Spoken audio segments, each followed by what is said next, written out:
దేశం కోసం సమాజ హితం కోసం ప్రాణత్యాగం చేసిన మహనీయులు జీవితాలను విద్యార్థులు ఆదర్శంగా తీసుకోవాలని అనపర్తి ఎమ్మెల్యే నల్లమిల్లి రామకృష్ణారెడ్డి పిలుపునిచ్చారు. రంగంపేట ప్రభుత్వ జూనియర్ కళాశాల అలాగే హై స్కూల్లో నిర్వహించిన మెగా పేరెంట్స్ టీచర్స్ సమావేశంలో ఆయన ముఖ్య అతిథిగా పాల్గొని ప్రసంగించారు. విద్యార్థులు ప్రభుత్వ సంక్షేమ పథకాలను సద్వినియోగం చేసుకుని ఉన్నత విద్యావంతులుగా ఎదగాలని సూచించారు. ఎన్నికల హామీ మేరకు తల్లికి వందనం పథకం ద్వారా విద్యార్థుల కుటుంబాలకు ప్రభుత్వం అండగా నిలుస్తుందని తెలిపారు. విద్యార్థుల భవిష్యత్తు తీర్చిదిద్దడంలో ఉపాధ్యాయుల పాత్ర ఎంతో కీలకమని కొనియాడారు. ఈ సందర్భంగా ఇంటర్మీడియట్ ఎంపీసీలో 1000 మార్కులకు 981 మార్కులు సాధించి జిల్లా ప్రథమ స్థానంలో నిలిచిన ఎస్ దివ్య, 10వ తరగతిలో 600కు 589 మార్కులు సాధించిన విద్యార్థిని దేవిన ధన్యతలను ఎమ్మెల్యే సత్కరించారు. విద్యార్థులకు సర్వేపల్లి రాధాకృష్ణన్ విద్యామిత్ర కిట్లను పంపిణీ చేశారు. పాఠశాల అలాగే కళాశాల మౌలిక వస్తువులపై ప్రధానోపాధ్యాయుడు వి పార్థసారథి, ప్రిన్సిపల్ వివివి దుర్గాప్రసాద్ అందించిన వినతులపై స్పందించిన ఎమ్మెల్యే అవసరమైన సదుపాయాలు కల్పించేందుకు గాను చర్యలు తీసుకుంటామన్నారు. రంగంపేట డిగ్రీ కళాశాల ఏర్పాటుకు కృషి చేస్తామని హామీ ఇచ్చారు. ఈ కార్యక్రమంలో ఎలుగుబడ్డి సత్యబాబు, ఆళ్ల గోవిందు, యలమాటి రాంబాబు, గారపాటి రాంబాబు, తోటా సూర్యభాస్కర్రావు, గిరిజాల సత్యబాబు, ఉండవల్లి వీర వెంకట మాణిక్యం, మండవల్లి గుప్తా, అధికారులు, ఉపాధ్యాయులు అలాగే తల్లిదండ్రులు, విద్యార్థులు పాల్గొన్నారు. ఒక ఇద్దరు మహానుభావుల వర్ధంతి కార్యక్రమం. ఒకటి సర్ ఆర్థర్ కాటన్, రెండవది గుర్రం జాషువా.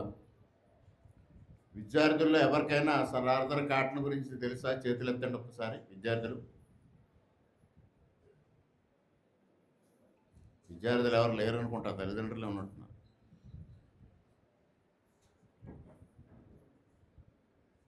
విద్యార్థుల తల్లిదండ్రుల్లో కూడా సర్ ఆర్థర్ కాటన్ గురించి తెలిసిన వాళ్ళు ఉన్నారా?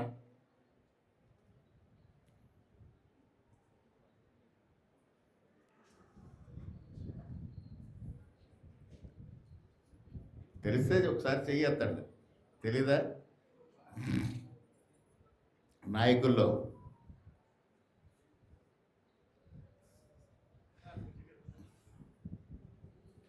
అలాగే గుర్రం జాషువా గారి గురించి తెలుసా ఎవరికైనా?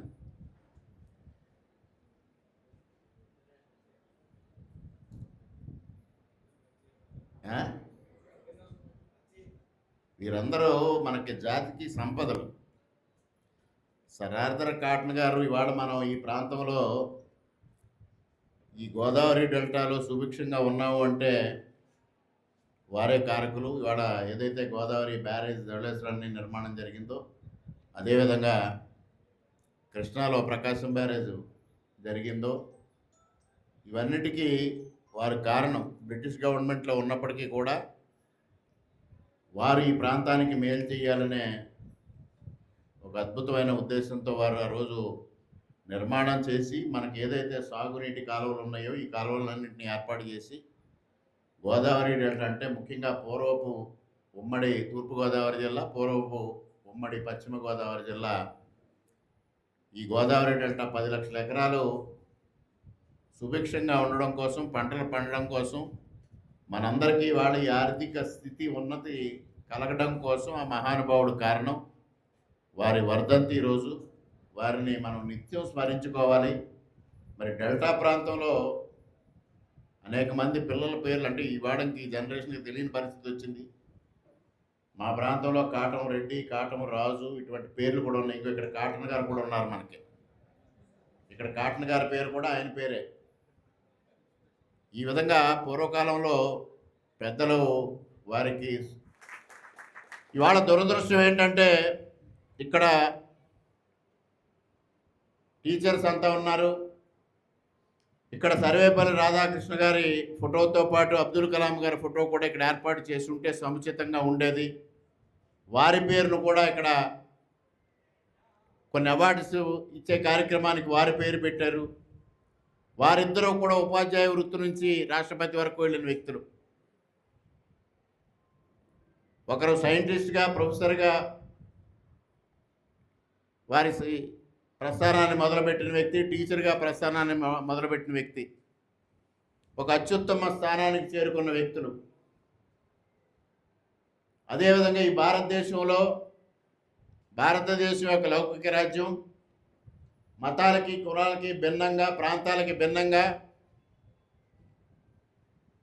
అబ్దుల్ కలాం గారు లాంటి వ్యక్తులు కూడా రాష్ట్రపతి పదవిని అలంకరించగలరు అని నిరూపించిన భారతదేశం ఇది. అటువంటి మహోన్నతమైన వ్యక్తి మనం నిత్యం స్మరించుకోవాల్సిన అవసరం ఉందనేది కూడా ఈ సందర్భంగా తెలియజేస్తా ఉన్నా. ఇటీవల కాలంలో మన గణపర్తి మండలంలో దుప్పలపూడి గ్రామంలో ఒక వైఎస్ఆర్సీపీ నాయకుడు విద్యార్థులకు సైకిళ్ళు పంపిణీ చేశారు. దానికి మేము పక్క నియోజకవర్గం నుంచి ఒక నాయకుడు కూడా ముఖ్య అతిథిగా విచ్చేశారు. ఎందుకంటే మన నాయకుడికి పక్కన ఏదో ఒక సపోర్ట్ కావాలి. వచ్చినప్పుడు సమావేశం జరుగుతూ ఉంది. ముఖ్య అతిథి మాట్లాడుతున్నాడు. మన మాజీ శాసనసభ్యులు మాట్లాడేసి కూర్చున్నారు. ముఖ్య అతిథి మాట్లాడుతూ ఉంటే పక్కనే మన మాజీ శాసనసభ్యుల పక్కనే సభ్యుల కృష్ణారెడ్డి గారు కూర్చున్నారు.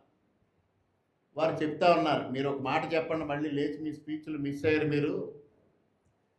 ఆ మాట ఏంటంటే, మేము విద్యార్థులకి పాఠ్య పుస్తకాలు ఇచ్చేవాళ్ళం, అమ్మఒడి వేసేవాళ్ళం, ఇవన్నీ చేసాం. ఇవాళ ఈ ప్రభుత్వం వచ్చిన తర్వాత పాఠశాలలు ఓపెన్ అయ్యి 4 రోజులు అయిపోయినా ఇంకా ఇవన్నీ ఇవ్వలేదు అని మీరు చెప్పండి అని క్లియర్ కట్గా వాయిస్ రికార్డ్ అవుతూ ఉంది. వారికి చెప్తా ఉన్నారు. వారు ఈ ముఖ్య నిత్యారాధన ఏంటంటే, బెల్టల మీద ఫోటో, అంగన్వాడీలకు ఇచ్చే గుడ్ల మీద ఫోటో, దేనికి సంకేతం ఇది? పోనీ ఇన్ని వేసుకున్నారు. ప్రజలు చూసి చూసి చూసి ఆ ఫోటో ఒక్కసారిగా ఈవీఎంల ద్వారా ఆయన బట్టలు నొక్కుతా పోతూ ఉంటే ఒక్క బటన్ నొక్కి ఇంటికి పంపించేశారు. ఇవాళ అంగన్వాడీ పిల్లలకు కూడా ఇవాళ ఈ తల్లికి వందనం కార్యక్రమంలో చేర్చారు. దాదాపు 17,000 మంది అంగన్వాడీ పిల్లల్ని ఈ తల్లికి వందనం కార్యక్రమం ఇవ్వడం ద్వారా వారికి ఆదుకునే పరిస్థితి వచ్చింది. ఇవాళ తల్లులు లేని పరిస్థితి ఏంటి, తల్లులు లేని పిల్లలకి ఏంటి పరిస్థితి అంటే, నేరుగా పిల్లల అకౌంట్లోకి వేసి వాళ్ళని ఆదుకోవడం జరుగుతూ ఉంది. ఇవాళ అనేక కార్యక్రమాలు కేంద్ర ప్రభుత్వం నుంచి వచ్చే కార్యక్రమాలని కూడా సమన్వయం చేసుకొని అత్యద్భుతంగా ఇవాళ పరిపాలన సాగించడం జరుగుతూ ఉంది. ఇవాళ వైఎస్ఆర్సీపీ నాయకులు ఒకటే మాట్లాడతారు, సూపర్ 6 ఇచ్చారు, ఎంతవరకు అమలు చేశారని. అమ్మ, మీరంతా బస్సుల్లో ప్రయాణం చేస్తున్నారా? మహిళలు చేయడం లేదా? ఉచితంగా చేస్తున్నారా, డబ్బులు ఇచ్చి చేస్తున్నారా? మరి అది అమలు అవుతూ ఉంది. తల్లికి వందనం వస్తూ ఉంది. పెన్షన్ కార్యక్రమం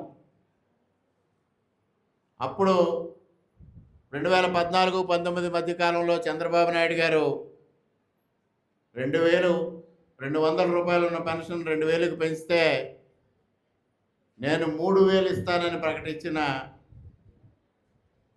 మడమ తిప్పని మాట తప్పని నాయకుడు జగన్మోహన్ రెడ్డి గారు అధికారంలోకి వచ్చిన తర్వాత మొదటి సంతకం పెడుతూ నేను పెంచుకుంటూ పోతా అన్నాడు.